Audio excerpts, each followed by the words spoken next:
If the insurance company is calling your case minor, but you're still in real pain, here's the question. What's the one document that can turn their lowball offer into real money? I'm Stephen Sweat. I'm a California personal injury attorney, and my job is to protect the value of your claim from the adjuster's playbook. The document they hate is an MRI report that shows objective findings, like a disc herniation, nerve compression, or a serious tear. I'll show you when it matters, what phrases matter, and how they try to explain it away. Most injury claims start with what the adjuster calls subjective complaints. That means you're saying, my neck hurts, my back hurts, my shoulder hurts. And to be clear, that pain can be real and life-changing.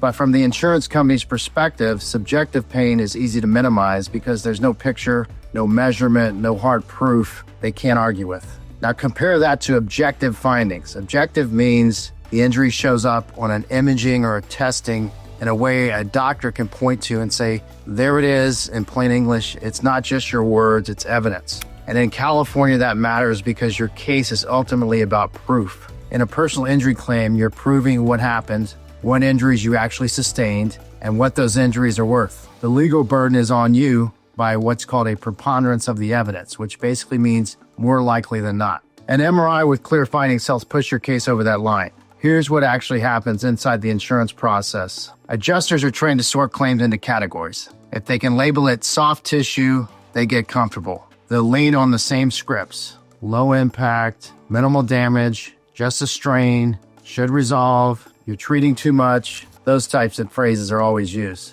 And then they throw out a nuisance offer to see if you'll take it. That's where the MRI changes the entire posture of the claim. Because x-rays don't end the conversation. X-rays are great for bones. They show fractures and dislocations. But discs, ligaments, tendons, and other soft tissue, x-rays typically will not show that. So when an adjuster says your x-rays were normal, what they're really doing is trying to end the analysis early. You should absolutely understand that a normal x-ray doesn't mean you're fine. It means you didn't break a bone.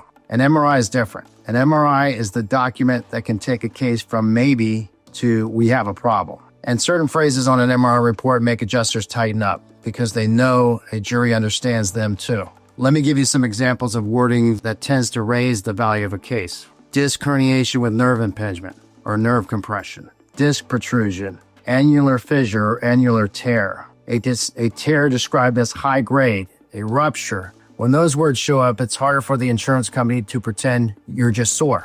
But I need to be clear about something. An MRI is not an automatic big money button. If the findings don't match your symptoms or your doctor's exam is inconsistent, the adjuster will attack it. They'll argue it's incidental or unrelated or degenerative. So the MRI is leverage when it fits into a clean story. The crash happens, your symptoms start, the exams support it, conservative care doesn't fully resolve it, and the MRI finally shows why. So what does that mean for you? It means the MRI report isn't just medical paperwork, it's a negotiation weapon. It forces the insurance company to deal with a concrete diagnosis, future care risk, and the reality that you might need specialist treatment, not just a couple of weeks of rest. And once you understand why they hate objective findings, the next question is when to get the MRI and how to use it without giving them openings to attack your case. Let's talk timing, because this is where good cases get damaged for no good reason. An MRI is a tool, but it's also a timestamp. It helps tie your injury to the collision, and it helps cut off the insurance company's favorite argument. We don't know what caused this. First of all, when is an MRI even appropriate? I'm not telling you to run out and demand one on day 2. The normal path is conservative care first, but there are specific situations where an MRI becomes reasonable, and it's usually when the symptoms and the exam line up. Here are the common triggers. Persistent pain that isn't improving. Pain that's radiating down an arm or a leg. Numbness or tingling. Weakness.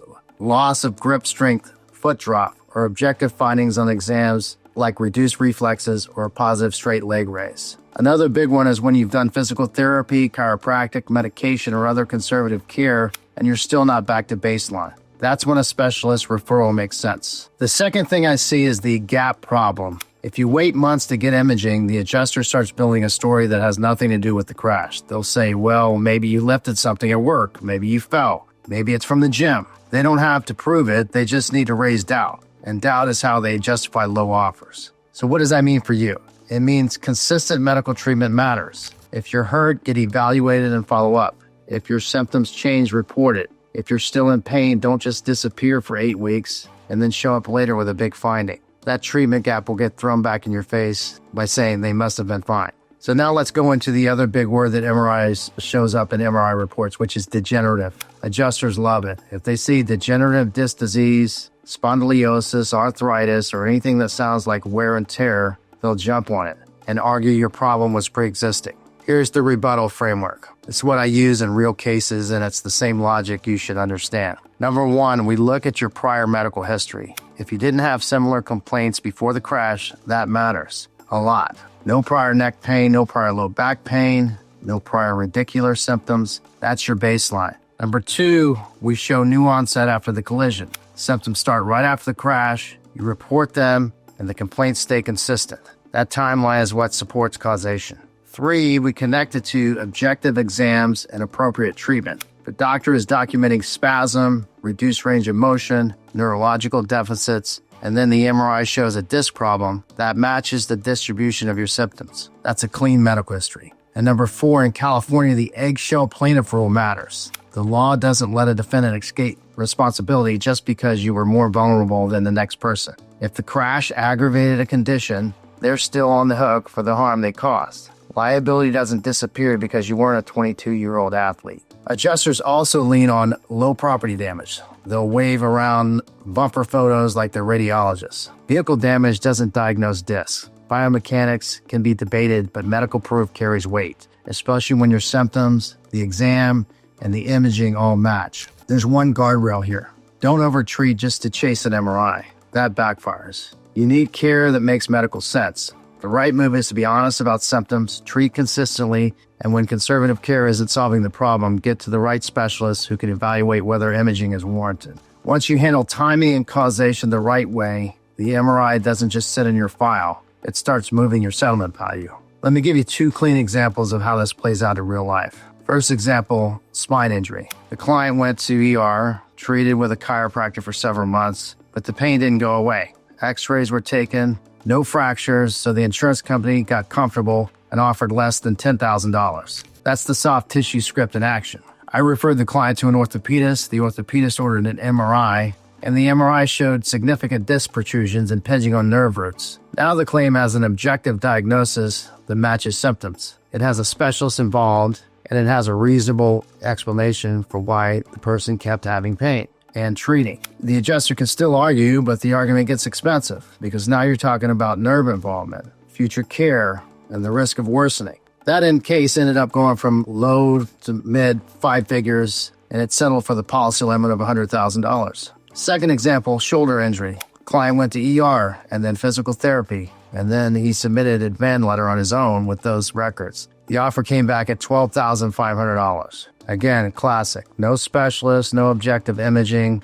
The adjuster assumes it's a strain that'll resolve. So I had him seen by an orthopedic shoulder specialist. The specialist ordered an MRI. The MRI showed slap tear. That changes the case because a tear isn't just pain, it's function. It's lifting limits. It's the possibility of injections, more therapy, or even surgery depending upon the symptoms and response. The settlement moved to the policy limit. Now, I'm not promising numbers. Coverage and facts drive results. But in general terms, low-impact soft tissue claims often live in the $5,000 to $15,000 range. Mid-level injury claims can land around $25,000 to $75,000, and severe injury cases can go into six figures or even seven figures depending upon the injuries and available insurance. What's the boutique litigator difference? We build the case like it could be tried. Settlement mills often fold early because they can't invest time in documentation and specialists. Trial readiness changes offers, and a strong firm can also negotiate liens down so you get more of your settlement. An MRI report with real objective findings can force a fair evaluation when the adjuster is trying to minimize your injuries.